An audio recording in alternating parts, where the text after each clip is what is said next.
कोल्हापूरच्या चंदगड तालुक्यातील हेरे सरंजाम जमीन प्रश्न पुन्हा पेटला आहे।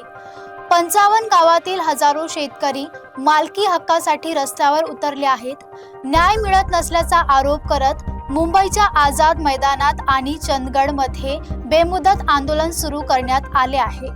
हा जो आमचा लढा आहे कुठल्या राजकीय पक्षाच्या किंवा कुठल्या राजकीय नेत्याच्या विरोधात नसून हा आमचा सर्वसामान्य शेतकरी बांधवांचा लढा आहे। त्याचे करता राजकीय नेत्यांनी किंवा प्रतिनिधींनी आपल्या मनाला न लावून घेता हा सर्वसामान्यांचा लढा समजून शेतकऱ्यांना न्याय देण्यासाठी स्वतः पुढाकार घ्यावं। हेरे सरंजाम जमीन वर्ग 2 प्रश्न मार्गी लावावा या मागणीसाठी चंदगड तालुक्यातील शेतकरी आक्रमक झालेत।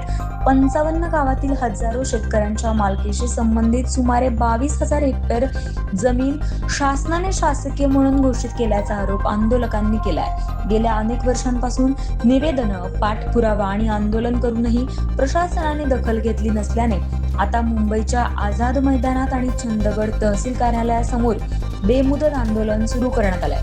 मुंबईत रणजित गावडे, रवी नाईक आणि अनिल रेगडे यांच्या नेतृत्वाखाली तर चंदगडमध्ये विष्णू कंगाळकर आणि प्रकाश वायडे यांच्या नेतृत्वाखाली आंदोलन सुरू आहे। जोपर्यंत न्याय मिळत नाही तोपर्यंत आंदोलन सुरूच राहील असा इशारा आंदोलक शेतकऱ्यांनी दिलाय।